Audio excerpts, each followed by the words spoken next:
Check, check, check, check, check. All right.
Well, good morning.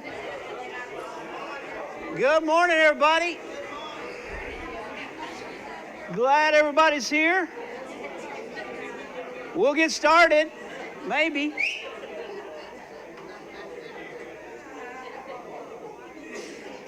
Hope everybody had a great 4th of July. Maybe saw some fireworks or stuff. My wife and I were not planning on going out of town. And then last week, my son and daughter-in-law live in Texas, and they've got our grandkids, and they started scheming. That's what I told them. We got a picture of our 2-month-old granddaughter. Then we got a text from my daughter-in-law saying that she was watching a video of Sugar. That's my wife. That's what we call her. And that our grandson came running in when he heard her voice. I'm like, okay. And then they FaceTimed us. FaceTime is a great thing. But right after we got off the FaceTime, it was, hey, y'all mind if we come in this weekend? And so we got back last night, but they are grandkids. Whoo, good stuff. If you got them, you know what I'm talking about. But it is something good. But glad y'all are here again. I hope y'all had a great 4th of July, celebrating our independence there. Great time for our country. But let me give you a little bit of who I am. My name's Rick Fortenberry. I sing. That's what I do. I love to sing. And so you'll see me on the praise team, whatnot. My wife, we've been married 32 years, I think. Been going to church here 35. She is, this lady does the sign language, if you ever see her. That is my wife. Super proud of her. She hates it when I say this, but I say it anyhow. Most people hope to meet their hero in their life. I'm actually married to mine. She has got a great testimony that God has brought her through, and so I love her dearly. So her name's Shelby. Again, we have 3 kids, 2 grandkids, and just trying to make it through life. But glad you're here. Glad you're here. Couple of things. Let's go ahead. I will be speaking today on Joshua, and I'm excited about it. A lot in Joshua. There is some stuff that's kind of monotonous and whatnot, but we'll go over all of that. Let's start with a prayer right quick, and then we'll dive into it. God, we love you, and we thank you so much for all that you bless us with. God, we thank you for your word, for you speaking your word. Father, I pray that not only do we learn the stories of what all happened in the Bible, but that we apply it to our life. God, this is you speaking to us. And so we pray that we realize that we're in your word, that we have a desire every day to be in your word. So thank you. We love you, Jesus, your name. Amen.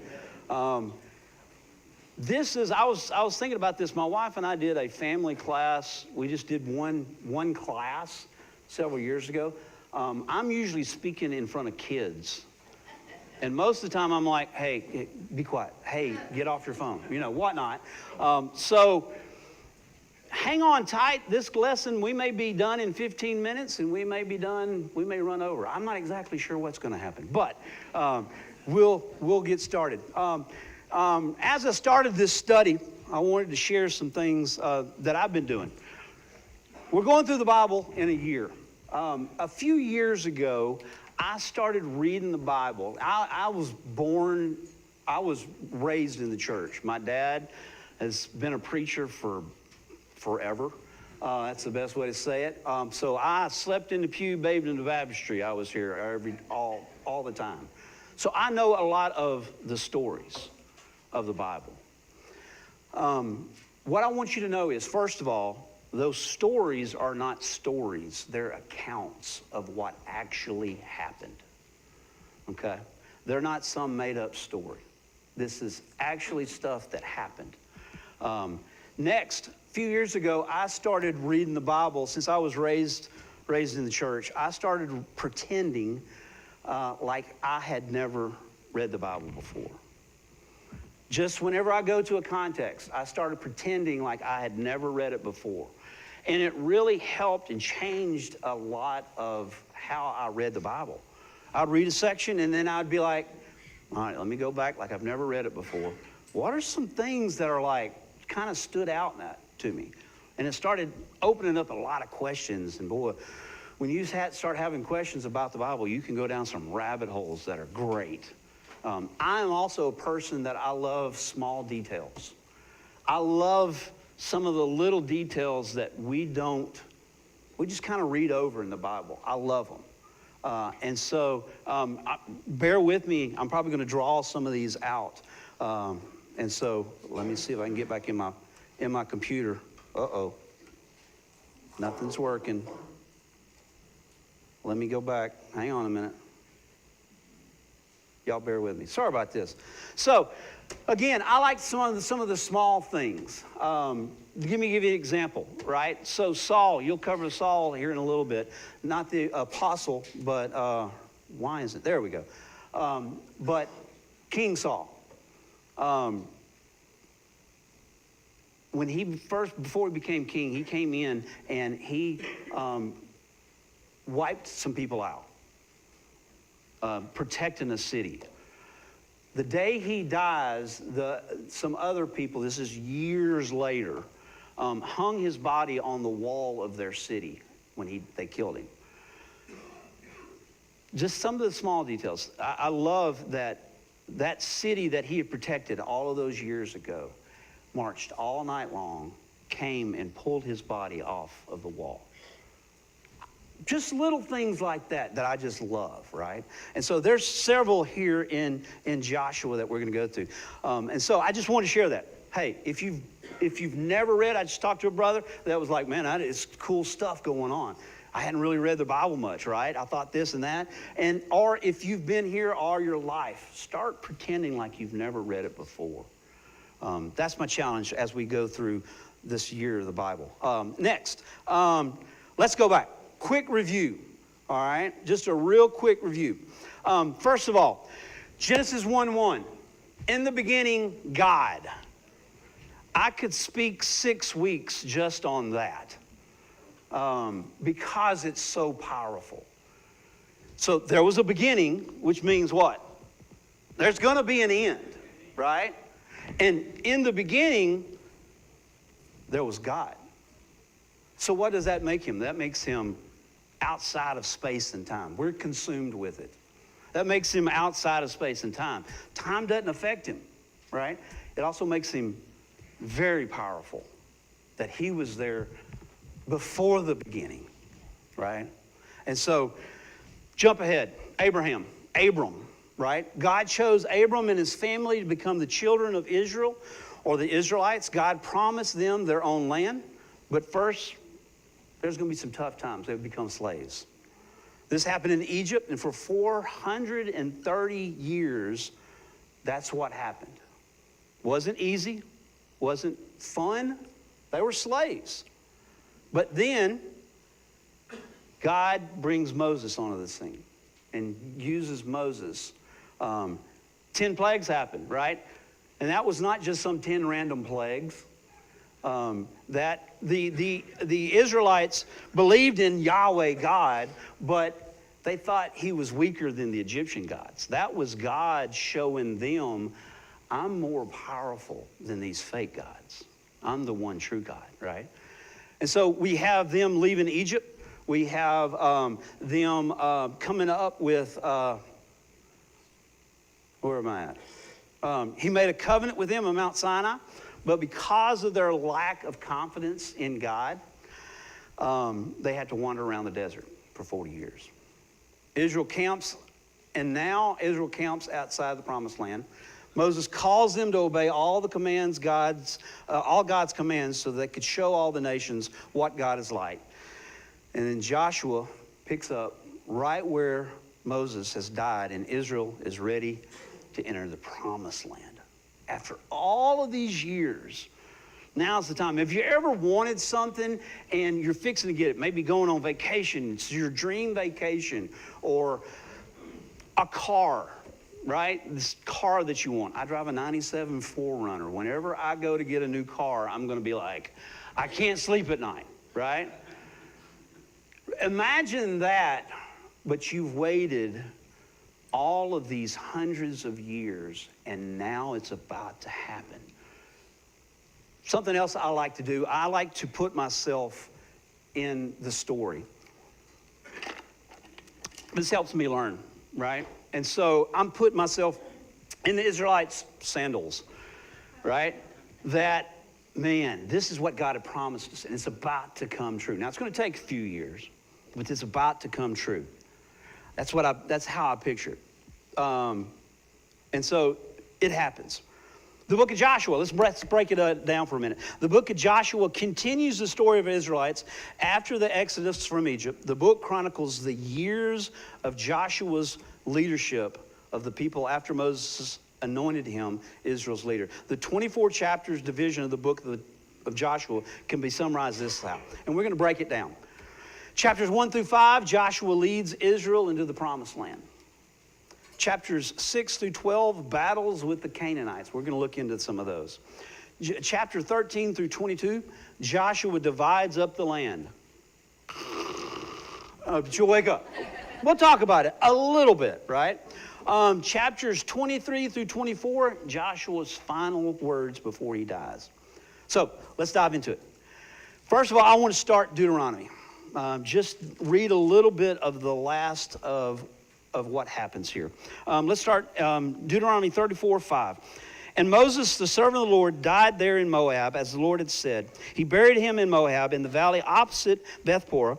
But to this day, no one knows where his grave is. Moses was 127 years old when he died, yet his eyes were not weak, nor his strength gone. Whew. That's something. The Israelites grieved for Moses in the plains of Moab 30 days until the time of weeping and mourning was over. Now Joshua, son of Nun, was filled with the spirit of wisdom because Moses had laid his hands on him. So the Israelites listened to him and did what the Lord had commanded Moses. Since then, no prophet has risen in Israel like Moses, whom the Lord knew face to face, who did all those signs and wonders the Lord sent him to do in Egypt, to Pharaoh and to all his officials and to his whole land. For no one has ever shown the mighty power or performed the awesome deeds that Moses did in the sight of Israel. Wow, what a testament to the man Moses, right? What a testament. So let's jump ahead. Joshua 1. After the death of Moses, the servant of the Lord said to Joshua, son of Nun, Moses' aide, Moses, my servant, is dead. Now then, you and all these people get ready to cross the Jordan River into the land I'm about to give to you, to the Israelites. I will give you every place where you set your foot, as I promised Moses. Your territory would extend from the desert to Lebanon, and from the great river, the Euphrates, all the Hittite country, to the Mediterranean Sea in the west. No one will be able to stand against you all the days of your life. As I was with Moses, so I will be with you. I will never leave you nor forsake you. Be strong and courageous, because you will lead these people to inherit the land I swore to their ancestors to give them. Be strong and very courageous. Be careful to obey all the law my servant Moses gives to you. Do not turn to the right or to the left, that you may be successful wherever you go. Jump to verse 9. Have I not commanded you? Be strong and courageous. Do not be afraid. Do not be discouraged, for the Lord your God will be with you wherever you go. Something about the written word. All right, so if your spouse sends you a text and it says, call me now, and it's in all caps, tell me what that is. Huh? All right, some people say you're in trouble, right? Yeah, probably. My wife sends me that, call me now. I'm probably in trouble. And it's all caps, right? But what she's trying to tell you is it's important, right? Now, how you would say something that was important when you write it down, you would repeat it, okay? So when you read the Bible, it's very important that you see words that are repeated. You need to pay attention to those, because the author's trying to make a point here. God's trying to make a point here. Hey, be strong and courageous. Why? Because I'm with you wherever you go. All right? Look, this was a long time ago, but he says the same thing to us. You realize we have the Holy Spirit dwelling inside of us? You think we should be strong and courageous? Absolutely. Now, keep going. I don't know what's going on here. Keep going. Maybe. There we go. All right. We're going to be diving in. Y'all stay with me. All right. We're going to read a lot. Another thing about this. All right. Be strong and courageous. Okay. Taught 10 years at Ouachita Christian School. Each year they would have a verse. The football team would have a verse that was their verse, and they would have a word that they would wear under their jersey, under their jersey. I think if the Israelites had T-shirts to go into battle, their word that they would wear under the armor is be strong and courageous, right? So, Joshua 2, 1 through 21. We've covered a lot of this, but I just want to go over it. This is Rahab. Then Joshua, son of Nun, secretly sent 2 spies from Shittim. Go, look over the land, he said, especially Jericho. So they went and entered the house of a prostitute named Rahab and stayed there. The king of Jericho was told, look, some of the Israelites have come here tonight to spy out the land. So the king of Jericho sent this message to Rahab. Bring out the men who came to you and entered your house, because they have come to spy out the whole land. But the woman had taken the 2 men and hidden them. She hid them upstairs, right? Her house was on the wall of Jericho. And she says this, jump to verse 8. Before the spies laid down for the night, she went up on the roof and said to them, I know that the Lord has given you this land, and that a great fear of you has fallen on us, so that all who live in this country are melting in fear because of you. We have heard how the Lord dried up the waters of the Red Sea for when you came out of Egypt. When I was doing my research on this, 40 years had gone by since the children of Israel crossed the Red Sea. This is not the Jordan that they just crossed. This is the Red Sea. And yet they're still talking about this. 40 years later, and they're still afraid. And what you did to Sihon and Og, the two kings of the Amorites east of the Jordan, when you completely destroyed them. When we heard of it, our hearts melted in fear, and everyone's courage failed because of you. For the Lord your God is God in heaven above and on the earth below. Wow. You think she had been influenced? Now, please swear to me by the Lord that you will show kindness to my family because I have shown kindness to you. Give me a sure sign that you will spare the lives of my father and mother, my brothers and sisters, and all who belong to them, and that you will save us from death. And that's exactly what happened, right? So, night falls, she lets him out the window, she hangs a scarlet rope out there, and they're like, everything's going to be fine. We'll take care of you. And so they continued on. The spies come back. Here's what I want you to know.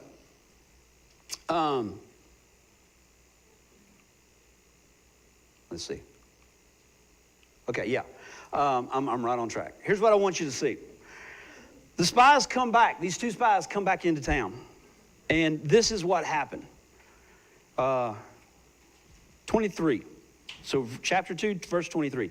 Then the two men started back. They went down out of the hills, forded the river, and came to Joshua, son of Nun, and told him everything that had happened to them. They said to Joshua, okay, listen to this. The Lord has surely given the whole land into our hands. Who's given them to the hands? The Lord, okay? All the people are melting in fear because of us. Let me show you what 40 years difference would make. Turn to Numbers 13. Numbers 13, okay? I know we've covered this, but I want to show you something. If I can get to it. Numbers 13, verse 26. Verse 26. So Joshua sends 12 spies out. They're fixing to go in there. Right? Sends the 12 spies to go into Canaan. They came back to Moses and Aaron, the whole Israelite community at Kadesh in the desert of Paran. Moses is still alive. There they reported them into the whole assembly and showed them the fruit of the land. They gave Moses this account. We went into the land to which you sent us, and it does flow with milk and honey. Here's its fruit. But the people who live there are powerful, and the cities are fortified and very large. We even saw descendants of Anak there. The Amalekites live in the Negev, the Hittites, the Jebusites, the Amorites live in the hill country, and the Canaanites live near the sea and along the Jordan. Then Caleb silenced the people before Moses and said, we should go up there and take possession of the land. We can surely do it. But the men who had gone with him said, we can't attack these people. They're stronger than we are. And they spread among the Israelites a bad report about the land they had explored. They said, the land we explored devours those living in it. All the people we saw are of great size. We saw these giants, right? We seemed like grasshoppers in our own eyes, and we looked the same to them. That night, all the members of the community raised their voices and wept aloud. All the Israelites grumbled against Moses and Aaron, and the whole assembly said to them, if only we had died in Egypt. Why is the Lord bringing us to this land only to let us fall by the sword? Our wives and children will be taken as plunder. Wouldn't it be better for us to go back to Egypt? What? And they said to each other, we should choose a leader and go back to Egypt. That's the 12 spies. 2 of them made it out. And they're still alive here. Versus what the 2 spies said, the Lord has already taken care of it for us. Let's go. 40 years difference, right? They went from slaves to a lean, mean fighting machine. And it was all because of God. So, crossing the Jordan. Here's what happened. This is chapter 3. Early in the morning, Joshua and the Israelites set out for Shittim and went to the Jordan, where they encamped before crossing over. The Ark of the Covenant went before everybody. as soon as it touched the water spread open, right? And they walked across on dry land. They went to the middle of the Jordan. The land backed up. That would be cool. I'd love to see how that happened, right? And it was dry all the way down to the Dead Sea. They crossed over. And Joshua tells them, hey, while you're there, here's what I want you to do. I want you to choose 12 men from the 12 tribes, like Moses did. And I want you to get some rocks and bring them across. And then they set up these rocks as a memorial.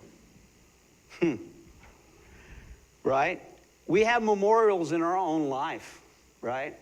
I can tell you as a granddad, one of my goals, my kids, with my kids and with my grandkids, is to share my rock pillars with my kids and grandkids.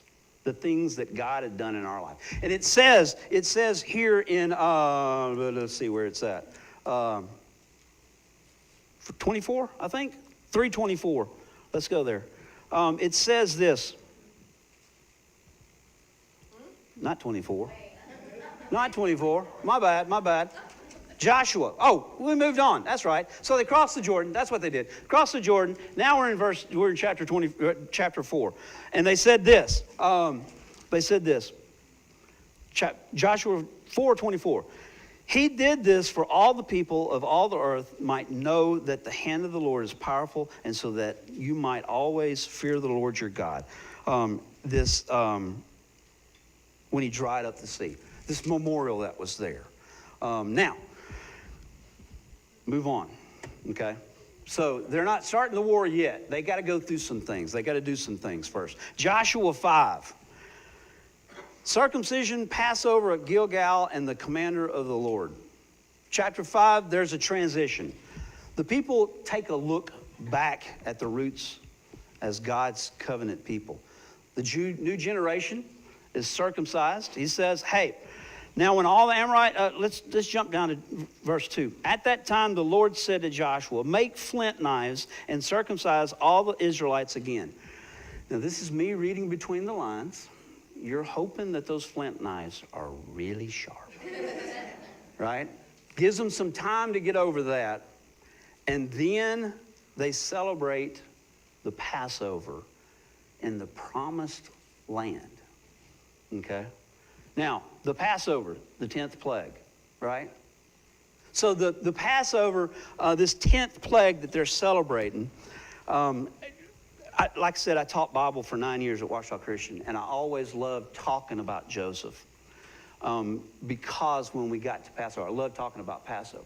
They're fixing to leave Egypt, right? This last plague. Hey, here's what you do. You put blood above the doorposts, and the death angel will spare the death of the firstborn son. And I would always tell the kids, I would say, does that sound familiar?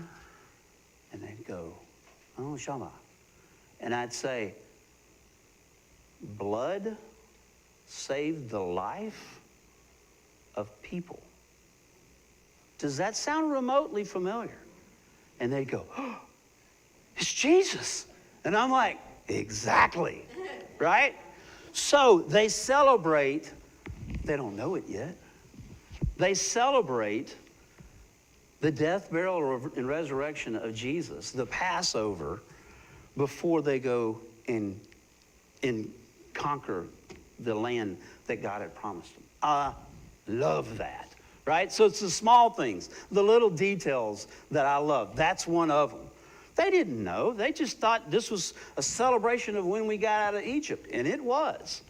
But they were also celebrating the Messiah and that his death, burial, and resurrection sends us to the promised land, right? Now, keep going. The commander of the Lord's army, they're fixing to go into battle. They run into this guy, okay?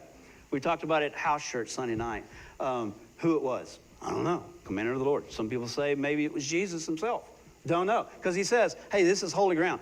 Al covered this, so I'm not really going to cover it. What I will tell you is Joshua sees him and goes, who are you for? And he goes, I'm not for either one of you. I'm for whoever God tells me to be with. That's who I'm for. Jump ahead. The battle, the second chapter, chapter 6 through 12, the battles with the Canaanites. Retells, how much time do I got? 45? We got to get through this. So this is a bunch of battles that happen. Jericho, Ai. Then there's the battle with the northern kings and the southern kings, and all of these different people that God was there. Now, a couple of things. Jericho and Ai. I want you to pay attention to both of these. The differences in these. First of all, Jericho. They go in. They're thinking, God says, hey, this is all going to be for me. Every bit of it. So what I want you to do is, I want you, when we conquer it, when we go in here, kill everybody. Okay?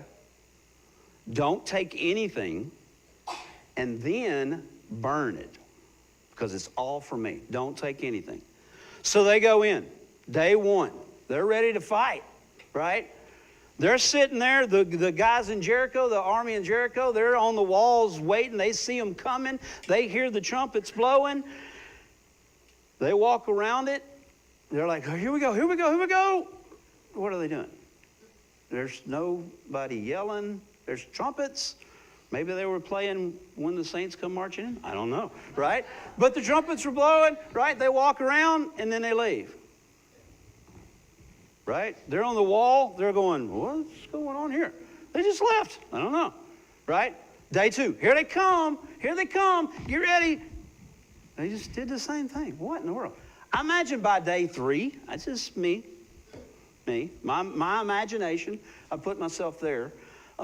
If I'm battling somebody and they hadn't come and attacked me yet, I'm starting to kind of make fun of them, right? What are you doing? You gonna walk again? You getting your steps in, right? All of these different things. Day 4, 5, 6, 7, day 7, they come in and they walk around, not making a sound. On the 7th time of walking around that day, they blow the long trumpet sound, and the people start yelling out. I would love to have heard that, right? Love to have heard that war cry. Here's what I want you to see.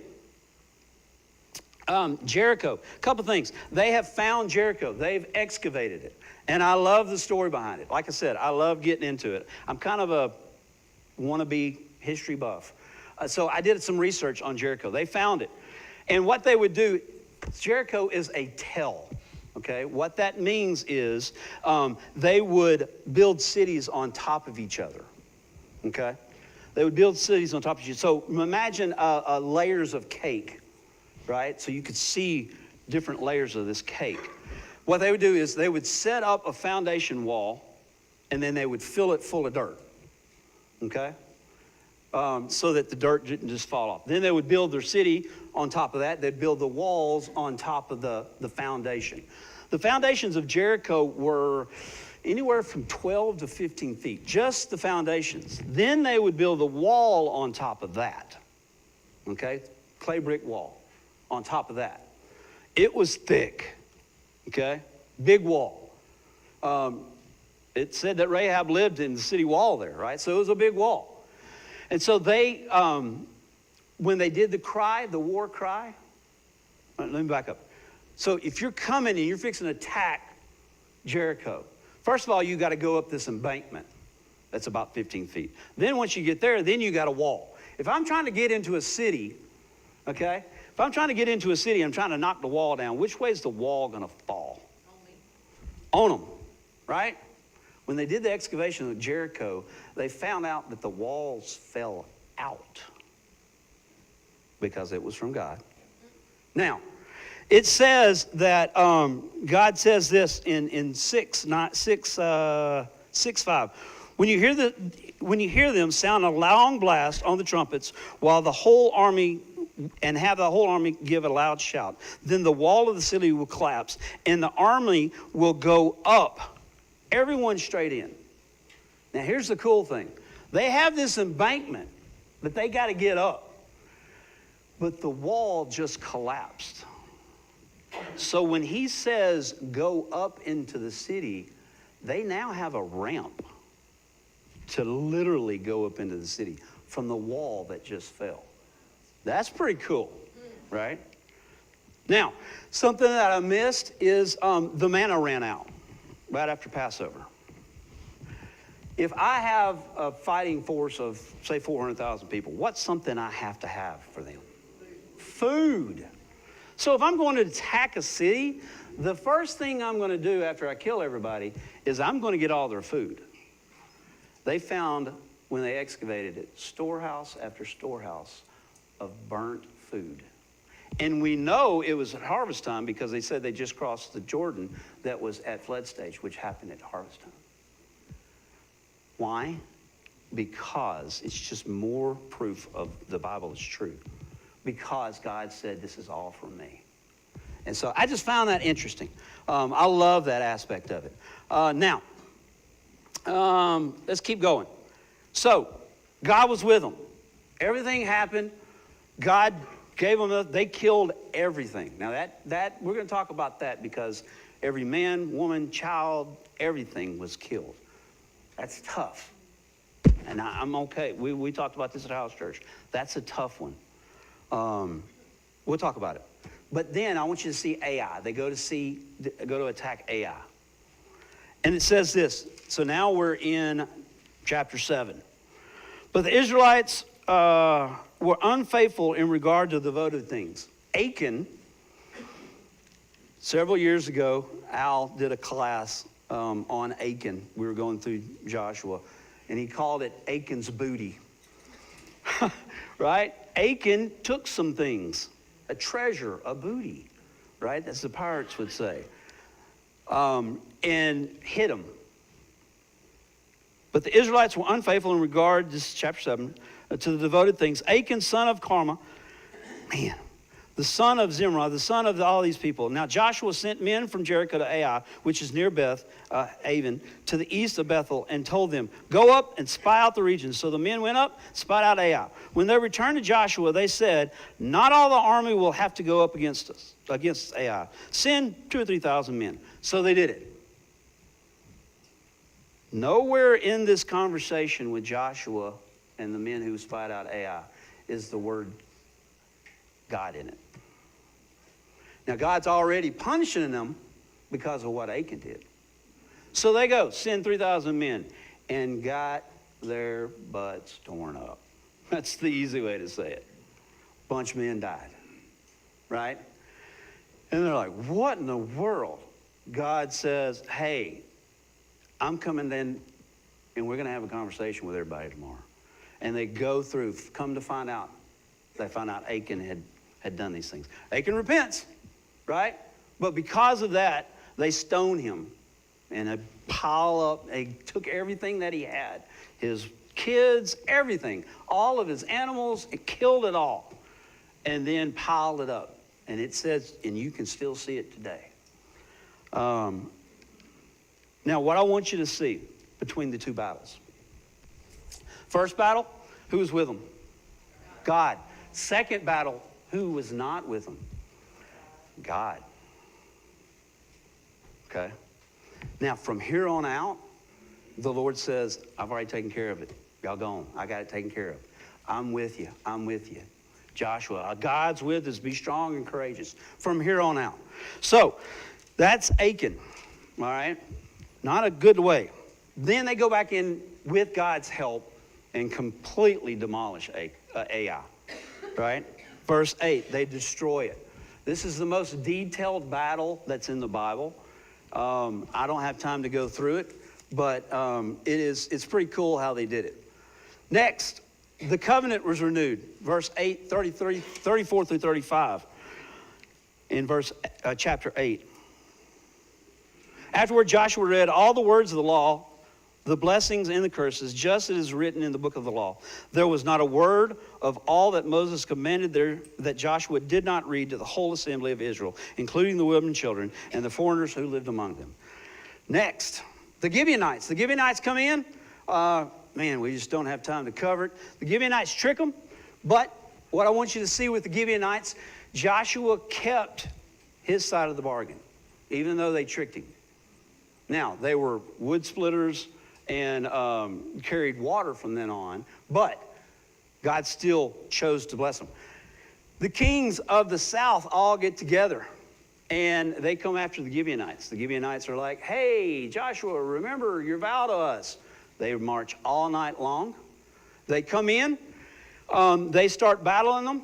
And a couple of things. Let's see where I'm at. I jumped ahead. A couple of things. We're in chapter 10, 9 through 14. I'm not going to cover it all because I just don't have time. Man. Where am I at? 10, yeah, that's it. 10, there we go. All right. Now, the king of Jerusalem, they were all coming after the Gibeonites. They marched all night. Let's start in 9. After an all-night march from Gilgal, Joshua took them by surprise, these kings. The Lord threw them into confusion before Israel. So Joshua and the Israelites defeated them completely at Gibeon. Israel pursued them along the road, going up to Beth-horon, and cut them down all the way to Azekah and that other place. As they fled before Israel on the road down from Beth-horon to Azekah, something, here's what I want you to see. Who was with them? The Lord. They had killed a bunch of people. The Lord hurled large hailstones down on them, and more of them died from the hail than that were killed by the swords of the Israelites. Pretty cool. Then we have this part where Joshua asked the Lord to stop the sun. Some people say it's hyperbole. Some people say it wasn't. I don't know. All I know is don't ever say God can't do something. And defeats these kings. Next, they jump up to, in chapter 11, the northern kings come after them. And a bunch of them come together. It says that so many of these people fighting men were there that it was like sands on the seashore. And God comes to them and says, I'm going to take care of them.